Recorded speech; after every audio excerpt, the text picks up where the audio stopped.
Hello all of you welcome to my new video. आज चाहिँ हामी कक्षा 12 को भोल्युमेट्रिक एनालाइसिसको पार्ट 1 पढ्न गइरहेको छौँ। पार्ट 1 मा चाहिँ तपाईहरुको equivalent weight of acid base and salt र अर्को ग्राम इक्विभ्यालेन्ट वेट अनि 1 ग्राम इक्विभ्यालेन्ट वेट र 1 मोलमा के डिफरेन्स छ त यो पनि बुझ्ने छौँ। यो पछिसम्मको लागि इम्पोर्टेन्ट हुन्छ। ग्राम इक्विभ्यालेन्ट वेट चाहिँ पछिसम्म धेरै ठाउँमा युज हुन्छ मोल भन्दा पनि। त्यही भएर let's continue. What is volumetric analysis त यत्रो लामोदेखि पनि कुनै ठुलो कुरा हैन। भोल्युमेट्रिक एनालाइसिस भनेको चाहिँ क्वान्टिटेटिभ केमिकल एनालाइसिस हो। यता हेर्नु सिम्पली बुझ्दाखेरि एनालाइसिस भनेको दुई खालको हुन्छ केमिस्ट्रीमा। एउटा भनेको क्वालिटेटिभ, अर्को भनेको क्वान्टिटेटिभ। क्वालिटेटिभ र क्वान्टिटेटिभ जस्तै हामीले यहाँ भनेको यो क्वालिटेटिभ हेर्नु र अर्को क्वान्टिटेटिभ हेर्नु। क्वालिटेटिभ भनेको चाहिँ के चाहिँ छ त स्याम्पलमा, जस्तै दुईटा मिक्सर छ अरे वाटर र NaCl को, जस्तो मिक्सरमा कति पर्सेन्टेज टु के कति छ भनेर निकाल्दाखेरि त्यो चाहिँ के छ थाहा छैन हामीलाई, कुन केमिकल हालेको छ त्यो के छ भनेर निकाल्नु चाहिँ क्वालिटेटिभ। अनि कति छ हाउ मच, धेरै थोरै कति पर्सेन्टेज होला, केमिकल कम्पोजिसन पर्सेन्टेजहरू होला, त्यो निकाल्ने चाहिँ क्वान्टिटेटिभ एनालाइसिस भन्छन्। अनि हामीले भोल्युमेट्रिक एनालाइसिस भनेको भोल्युम भनेको हामीले त थाहा भइहाल्यो, हाउ मच भोल्युम भनेको त एरिया अकुपाई गर्ने हो। एरिया अकुपाई गर्ने हो। त्यही भोल्युमेट्रिक भन्ने बित्तिकै हामीले यो क्वान्टिटेटिभ चाहिँ हामीले पढ्छौँ र पनि यसको डेफिनेसन पढ्दियौँ। Any method of quantitative chemical analysis in which the amount of the substance is determined by measuring the volume that is occupied. It is also called titrimetric analysis. यो पनि भनेर क्वेसनमा कोही कोही बेला आउन सक्छ, त्यही भएर लेखिदिरहेको। तपाईँले यहाँ बुझ्नुभयो होला। एनी मेथड कुनै पनि मेथड जसले चाहिँ एमाउन्ट अफ सब्सटेन्स डिटरमाइन गर्छ भोल्युमको हेल्पबाट, त्यही हो। यदि तपाईँलाई यो गाह्रो लाग्यो भने अर्को पनि यो नेटदेखि हेरेको छु मैले। The volumetric analysis deal with the measurement of the volume of solution involved in chemical reaction leading to determine the amount of constituents in the given unknown solution।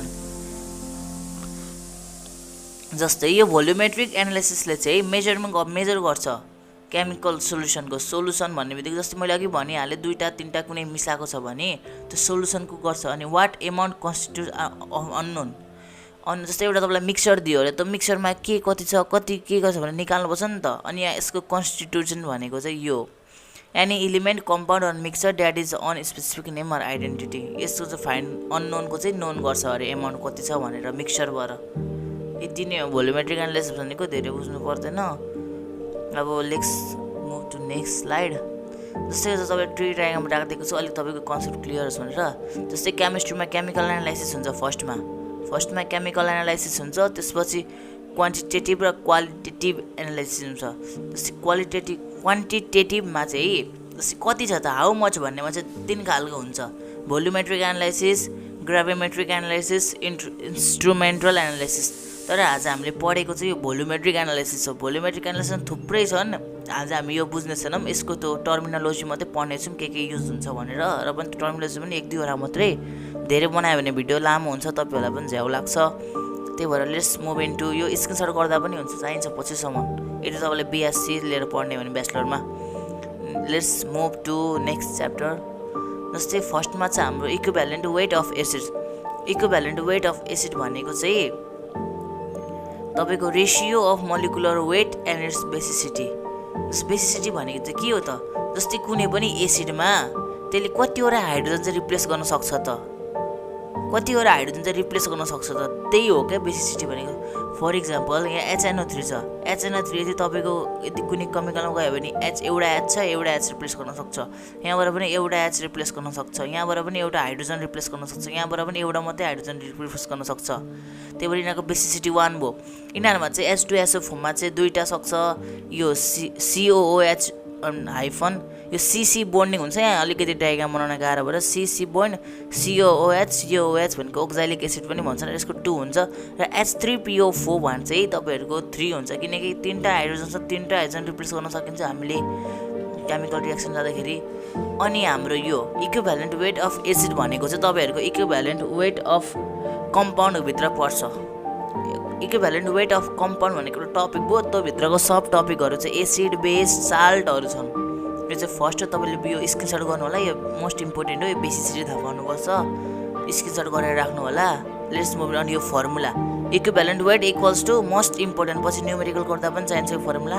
Equivalent weight equals to molecular weight by basicity हो।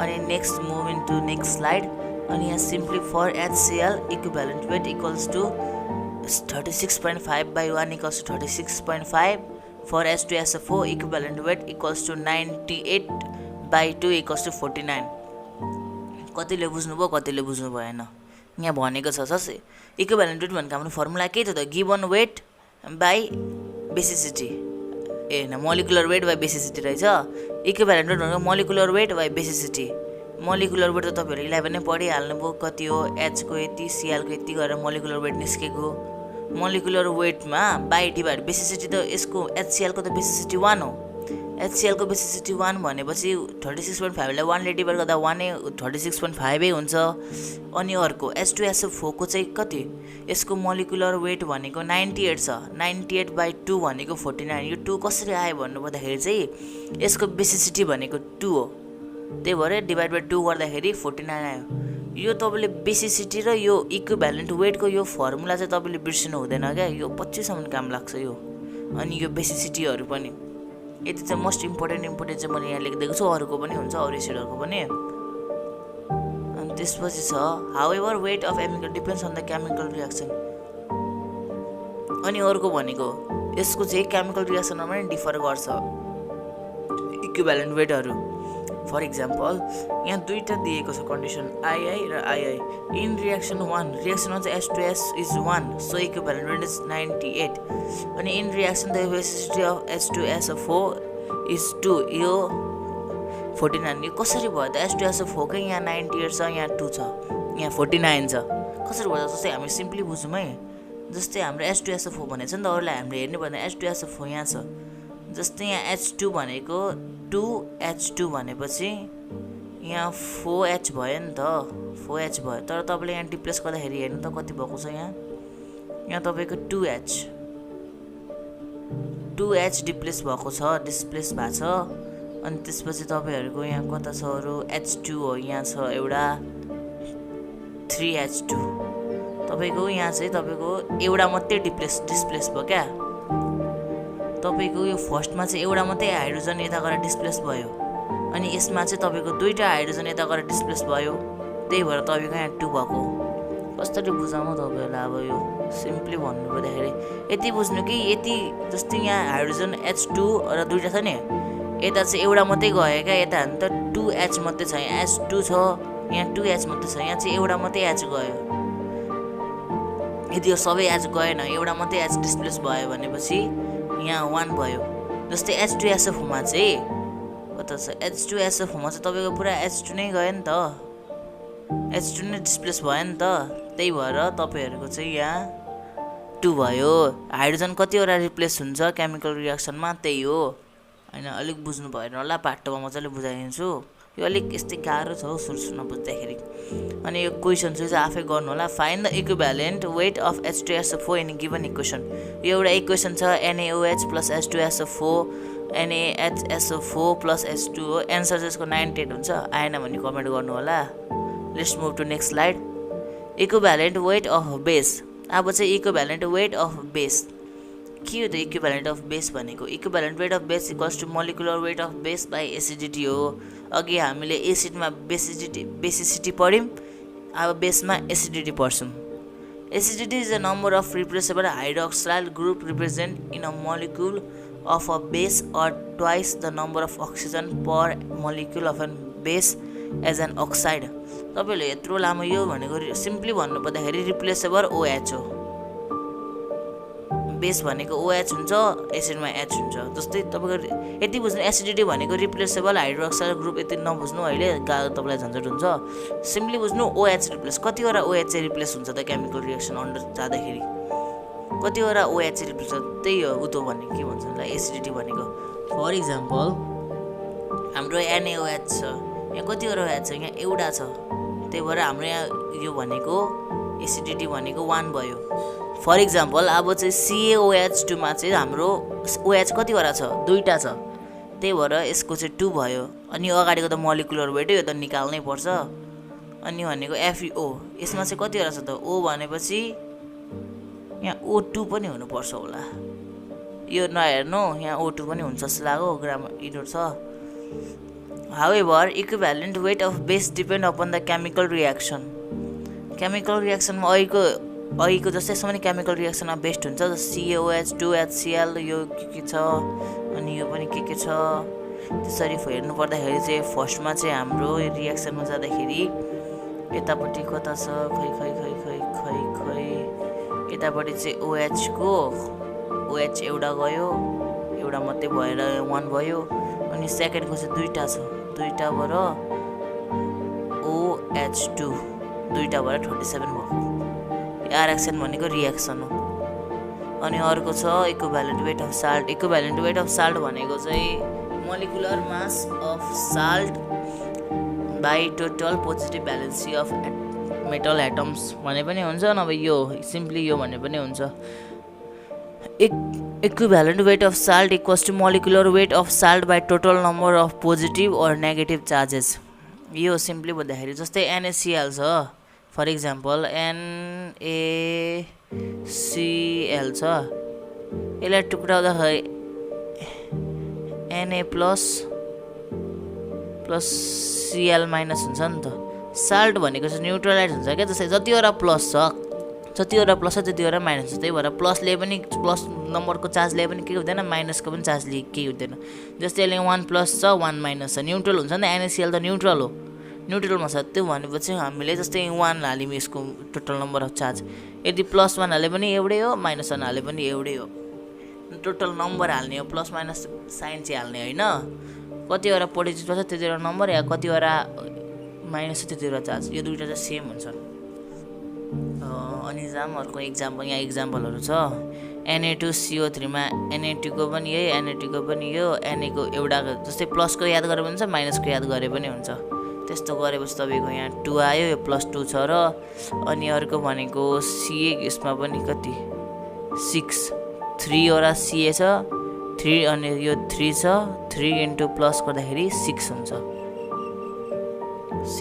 त्यही भएर तपाईको यहाँ 6 भयो अब अर्को जाम अब ग्राम equivalent weight छ यो चाहिँ the equivalent weight express in a gram is called gram equivalent weight जस्तै तपाईको इक्विभ्यालेन्ट वेट चाहिँ ग्रामको फर्ममा एक्सप्रेस पछाडि युनिट जस्तै इक्विभ्यालेन्ट वेट त युनिट हुँदैन जस्तै GM युनिट आयो भने चाहिँ त्यसलाई ग्राम इक्विभ्यालेन्ट वेट भन्छन् number of gram equivalent weight equals to weight of substance by equivalent weight यसको फर्मुला रहेको छ अनि यो तपाईलाई चाहिन्छ अघि मैले भनेको थिएँ 1 मोल र 1 ग्राम इक्विभ्यालेन्टमा के म बुझाउँछु भनेर त्यसको लागि यो एकदम इम्पोर्टेन्ट छ है gram of number of gram equivalent equals to weight of substance by equivalent weight यो भयो अनि अर्को यो क्वेसन छ यस्तै खालको क्वेसन आउँछ एक्जाममा how many gram equivalents are present in 480 gram of क्याल्सियमको 80 ग्राममा चाहिँ कति ग्राम इक्विभ्यालेन्ट छ अरे सिम्पली हामीले यो लाइन वेट अफ सब्स्टेन्स हाल्यौँ हाम्रो 480 छ इक्विभ्यालेन्ट वेट क्याल्सियमको इक्विभ्यालेन्ट वेट कति हो त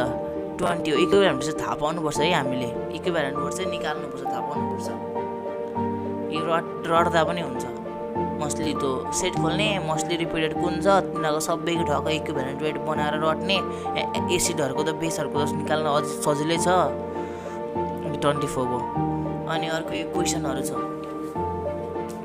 यो क्वेसनहरूमध्ये मैले एउटा गरिदिएको छु अनि यहाँबाट तपाईँले ध्यान दिनुपर्ने कुरा भनेको चाहिँ मोलिकुलर वेट र इक्विभ्यालेन्ट वेट मैले भनेको छु जस्तै तपाईँको नम्बर 11 मा पढ्नु भएको नम्बर अफ मोल भनेको चाहिँ के हो त फर्मुला भन्नु त कमेन्ट गर्नु होला नम्बर अफ मोल भनेको चाहिँ के हो त गिवन वेट बाई तर यसको धेरै नम्बर अफ मोलको धेरै रेफरेन्स हुन्छ तर हामीले भन्दाखेरि चाहिँ यो टच प्याडबाट लेख्न पनि given weight by molecular weight हो नि त मोलिकुलर वेट हो नम्बर अफ मोल भनेको यहीँ लेखेको रहेछ दिमाग number of mole equals to given weight by molecular weight हो तर number of gram equivalent weight भनेको चाहिँ given weight by equivalent weight हो तपाईँले बुझिराख्नु होला यो मेन इम्पोर्टेन्ट छ तपाईँले जस्तै इरेज गरिदिउँ एउटा एन्सर गरिदिएको छु 0.75 मोल अफ HCl निकाल्दाखेरि सिम्पली कति छ त मोलको यो फर्मुला यो कति छ यो फर्मुला युज गरेर गरेको छु equals number of mole 0.75 given weight by molecular weight 36.5 अनि यसको भने G इक्वल्स टु 27.375 छ यो भयो। अनि तपाईँको यो अर्को छ अब इक्विभ्यालेन्ट वेट। अब तपाईँको जस्तै अब यही तपाईँले अब यही HCl-लाई कता भयो कर्सर, जस्तै अब तपाईँले HCl के तपाईँले ग्राम इक्विभ्यालेन्ट निकाल्नु भन्दा के गर्नुहुन्थ्यो 0.75 गरेर equals to given equals to G by equivalent weight गर्नुहुन्थ्यो। यसको एन्सर पनि सेम आउँथ्यो, इक्विभ्यालेन्ट वेट गर्नुहुन्छ। यसको एन्सर पनि तपाईँको 27.375 आउँछ। किन त भन्नु त, यो मोलले गर्दा पनि 27.3.5 आयो। अनि तपाईँको ग्राम इक्विभ्यालेन्टले गर्दा पनि तपाईँको यति नै आयो। तर किन आयो त, त्यसको लागि यहाँ मेन फन्डा यहाँ छ। मोलिकुलर वेट र इक्विभ्यालेन्ट वेट इक्वल हुन्छ, जसको चाहिँ बेसिसिटी र एसिडिटी 1 हुन्छ। किन 1 हुन्छ भन्दाखेरि चाहिँ हामी प्रिभियस स्लाइडमा जाऊँ।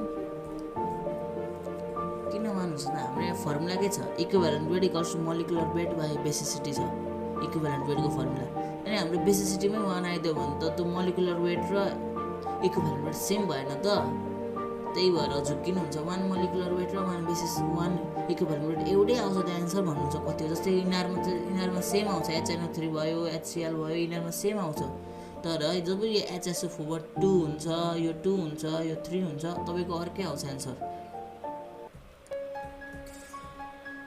अनि यही हो कन्सेप्ट भनेको। अनि यो छ। अनि तपाईँको अर्को एसिडिटी र बेसिडिटी 1 भएकोमा चाहिँ मोलिकुलर वेट र इक्विभ्यालेन्ट वेट इक्वल हुन्छ। अनि तिनीहरूको एन्सर आउँदा पनि सेम आउँछ। तर सबैको मोलिकुलर वेट र इक्विभ्यालेन्ट वेट त एउटै हुँदैन नि त। कसैको बेसिडिटी 2 भइदिन्छ, कसैको 3 भइदिन्छ, त्यस्तो चाहिँ एन्सर डिफ्रेन्स हुन्छ। तर कतिले के बुझ्नु भने मोलिकुलर वेट र इक्विभ्यालेन्ट वेट जस्तै यो 1 मोल र 1 ग्राम इक्विभ्यालेन्ट वेट एउटै भन्ने बुझ्नुहुन्छ, त्यो चाहिँ होइन है। भास्ट डिफ्रेन्स यिनीहरूमा हेर्दा सेम देखे पनि यसमा चाहिँ डिभाइड बाई मोलिकुलर वेट हुन्छ मोलमा चाहिँ, अनि अर्को ग्राम इक्विभ्यालेन्ट वेटमा चाहिँ डिभाइड बाई इक्विभ्यालेन्ट वेट हुन्छ। अनि तपाईँले यसो निकाल्दा हेर्दा एसिडिटी र बेसिडिटी 1 भएको युज गर्नुहुन्छ सिम्पली। अनि त्यो युज गर्दाखेरि त तपाईँहरूको त्यो युज गर्दाखेरि 1 हुन्छ एसिडिटी र बेसिडिटी, त्यही भएर एन्सर सेम आउँछ। अनि सेम रहेछ भनेर फर्किनुहुन्छ अनि केही हुँदैन, त्यही भएर डिफ्रेन्स धेरै छ। अनि यो 3टा क्वेसनहरू मैले तपाईँलाई गर्नु दिएको छु। यो 3टा क्वेसनहरू यस्तै तरिकाले गर्नु होला।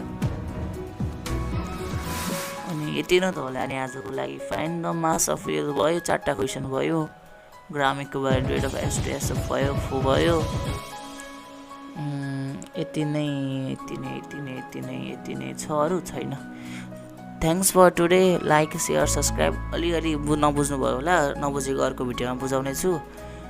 Like, share, subscribe guys. Thank you. Yeah, she's got some nice long hair, and you know that she's a bad chick. All the boys stare, can't help it, it's a habit.